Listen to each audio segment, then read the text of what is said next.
So Fubo and Hulu Plus Live TV are merging, but what does that mean for us, the consumers? Combined together, the two live TV streaming services have over 6 million subscribers.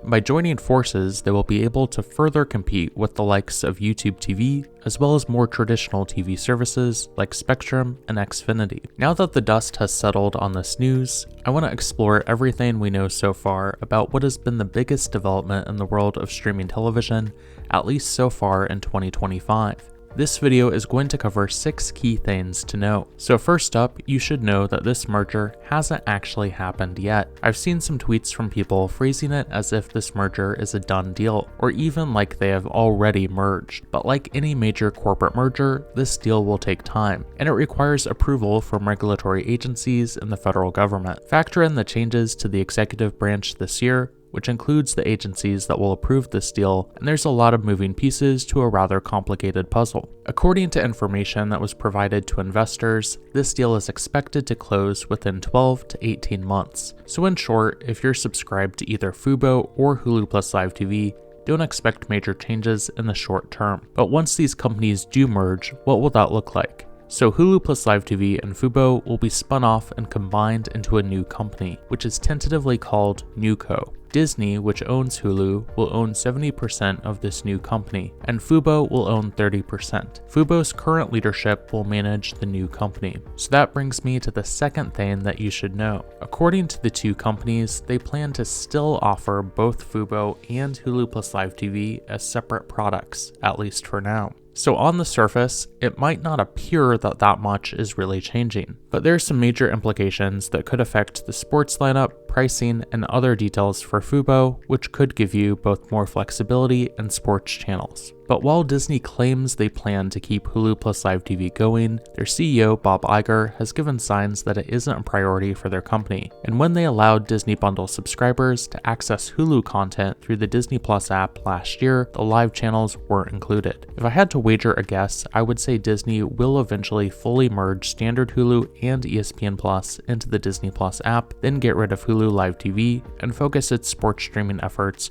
on both Fubo and their new ESPN flagship service that they plan to launch later in 2025. But I'll reiterate, those are just my guesses and predictions. But on the subject of sports streaming services, there's been another major development in this whole saga, which is the third thing to know. Yep, just as I predicted, Venu Sports is not happening. Venu Sports was the proposed streaming service that would be a joint venture between Disney, Fox, and Warner Bros. Discovery that would include a skinny bundle of their sports channels, like ESPN, FS1, and TNT. Fubo sued those three companies, claiming that Venu Sports would be anti-competitive and violate antitrust laws. Alongside the announcement that Hulu Live TV and Fubo would merge, was the news that Fubo had settled its lawsuit over Venu Sports. I interpreted this as a sign that Fubo was successful in stopping the launch of Venu, and the concession they made was letting Disney own 70% of their company, which is nothing to sneeze at. But it seems that many in the press had very much the opposite reaction. They interpreted this as Fubo selling out,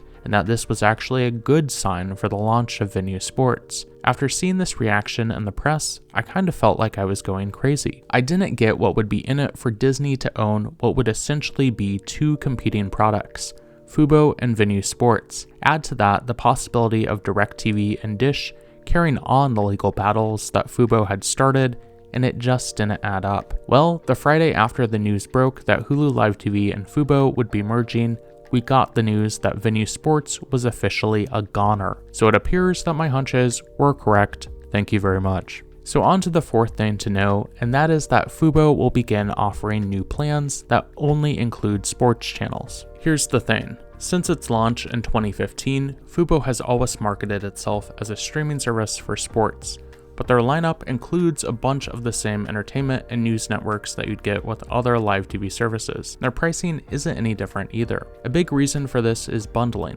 the all or nothing requirement that media companies like Disney and Warner Bros. Discovery or NBC Universal or Paramount make if TV providers want to carry their channels. That is why a sports-focused streaming service like Fubo would need to carry channels like Disney Channel or Freeform if they also want to carry ESPN, and the cost of these carriage agreements is ultimately passed on to the consumer. So even if you never intend to watch the Disney Channel or Freeform, you'll still pay for it in your monthly subscription for a service that includes ESPN. And that was another component of Fubo's lawsuit over Venu Sports. It was them taking aim at this bundling requirement. Now that this lawsuit has been settled, the CEO of Fubo, David Gandler, seems confident that they can start offering the sort of so-called skinny bundles it seems that they've long sought after. As he said on a call with investors, Fubo will now be able to provide even more sports, including ESPN Plus, through amended distribution agreements with Disney as well as Fox.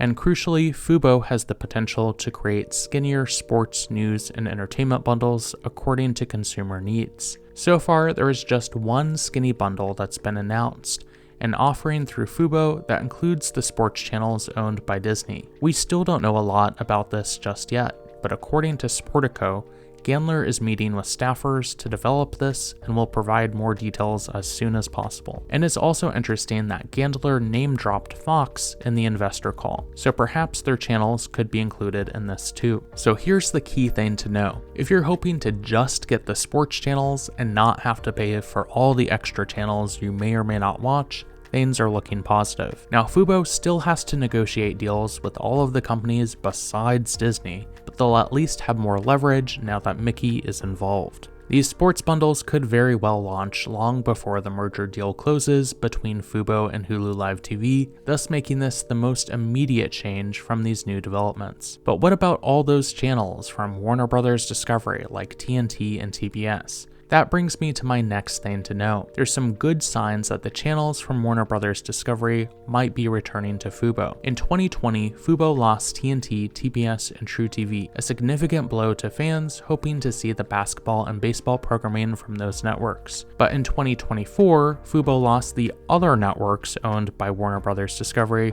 such as TLC, Food Network, Cartoon Network, and CNN. But now it's been reported by Matthew Keys from The Desk that Fubo and Warner Bros. Discovery have restarted discussions to bring the channels back. To zoom out on the context here, consider that Disney and Warner Bros. Discovery seem to have an active working relationship, despite being rival companies. For example, Disney Plus, Hulu, and Max are offered as a bundle. The channels owned by Warner Bros. Discovery are offered through Hulu Live TV, not to mention that Disney and Warner Bros. Discovery were also working together on the launch of Venu Sports. Now with Venu Sports out of the way and Fubo's lawsuit settled, it seems at least somewhat hopeful that their channels could return to Fubo when faced with the knowledge that Disney will, at least eventually, be steering that ship. So with the live sports from TNT and TBS possibly coming back, and more flexibility to choose only the sports networks, it seems that Fubo might finally become the streaming destination for sports fans it's always wanted to be.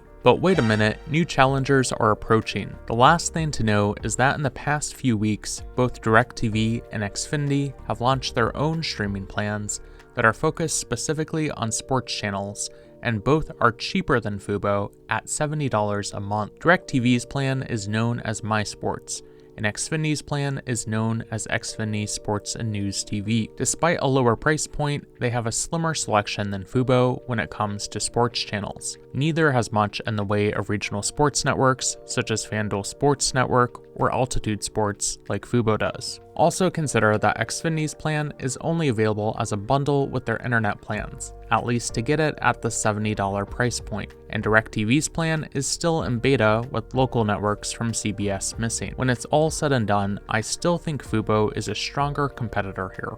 So there's a lot of factors at play, but I'd expect to see other live TV services like YouTube TV and Sling launch their own sports bundles in the near future too. Yes, there's going to be competition, but I think Fubo is in a really strong position once it finally launches its new plans. But time will tell what happens. For more on Fubo, you can check out my playlist here.